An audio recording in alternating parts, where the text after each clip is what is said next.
Guys, welcome to my YouTube channel. So, for today's video is, magbibigay po ako sa inyo ng short tutorial. So, ayan, on easy way how to set Premiere using mobile phone. So, ayan, easy way po. So, ayan, magbibigay po ako sa inyo ng mas madaling paraan kung paano nga ba mag-set ng Premiere. So, short tutorial lang po ito. Ayan, sana masundan nyo yung tutorial na ibibigay ko. So, ayan. Kung bago ka pa lang sa channel ko, huwag mo kalimutang i-subscribe ang aking channel at syempre i-click mo na rin ang notification bell para ma-notify ka sa mga bagong videos na i-upload ko. Kung gusto nyo pong magpa-shoutout, mag-comment lang po kayo below and then i-check po later para masama kayo sa aking i-shoutout. Ayan. And then kung meron po kayong gustong pagawa ng tutorial, i-comment nyo lang po and then i-check ko rin siya later. So ayan guys, paano yan? Mag-start na tayo.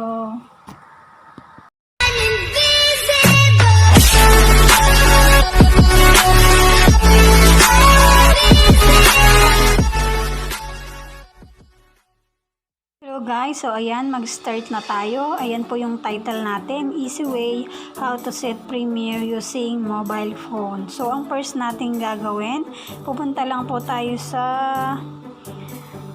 YouTube channel natin. So ayan, mag-upload po muna tayo ng videos.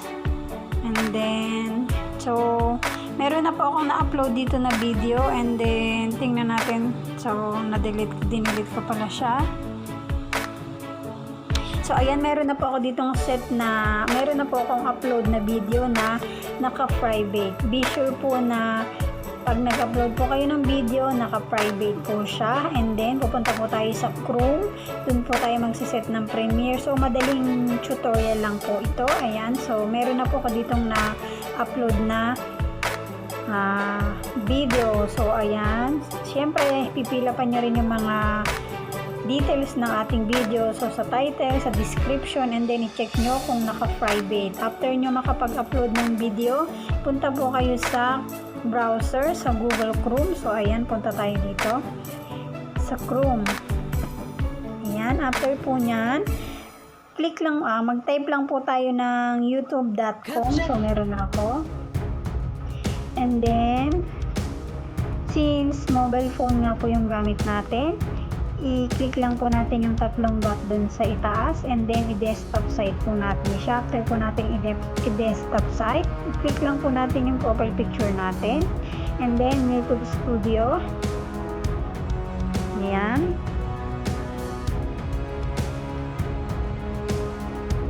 Ayan. So, nandito na po tayo sa dashboard. So, pag nandito na tayo sa dashboard, i-click lang po natin yung video. Sa lalabas po din yung mga videos na na-upload natin.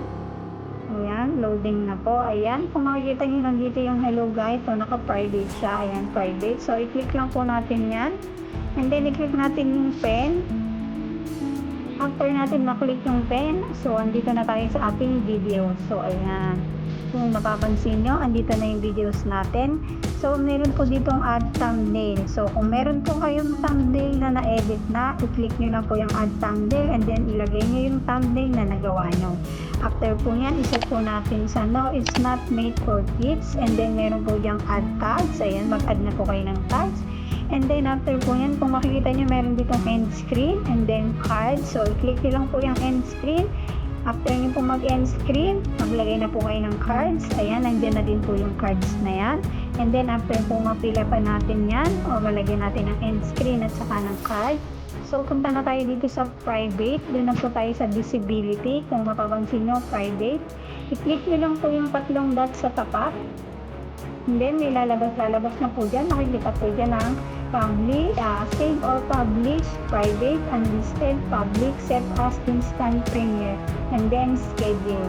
So, isa-set nga po natin siya as premiere, so public, and then set as premiere. So, huwag natin, pag nakaset as instant premiere and then nakasave publish, pag i-close ko yan, mapopose na yan agad. So, hindi po yan masiset as premiere. So, aalisin natin yung save or public. Aalisin po natin yan. Punta tayo dito sa schedule.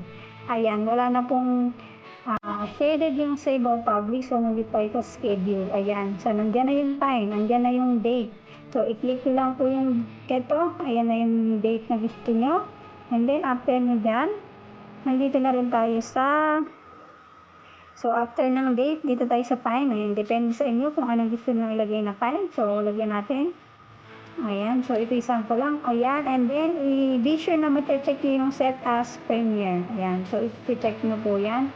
And then, ayan, so naka-upload na tayo ng Premiere. So, diba, mas madali siya. And then, done. Ayan, kung mapapansin nyo, nakalagay na siya is Premiere. Kasi kanina nakalagay dyan, private. Ayan, makapag-set na tayo. And then, make sure na ma-click nyo yung save. Ayan, so na-save na po natin siya. So, ayan, mas madali po yung aking tutorial na ibinigay. So, hindi na po kayo matatagalan sa pagsiset. So, ayan. After po natin maset yan, check po natin dun sa YouTube channel natin kung nandun na siya. Ayan, click lang natin. Ayan. Ayan, kung napapansin nyo, nandito na siya, Premiere. O, diba? Mas madali lang yung paraan na ibibigay ko sa inyo. Ayan, so, meron po kasi akong unang tutorial. So, mas matagal siya kasi ang daming pasikot-sikot. So, ito, mas madali po siya.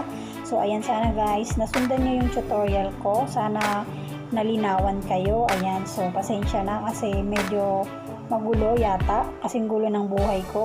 Ayan, charot lang. Ayan. So, guys, sana may natutunan talaga kayo. Kung meron, bigyan nyo ako ng like. And syempre, mag-subscribe ka na sa aking channel.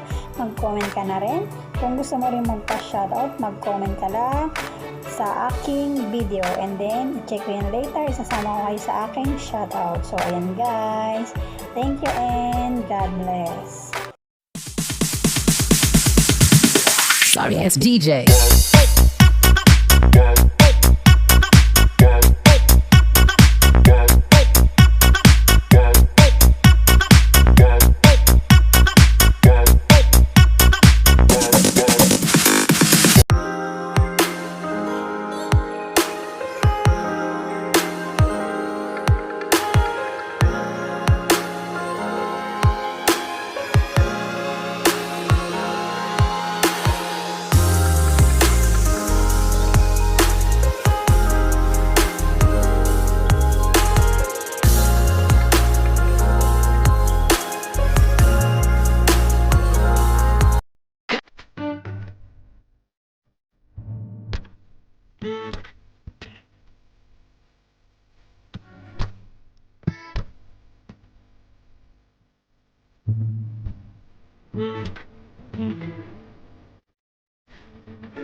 With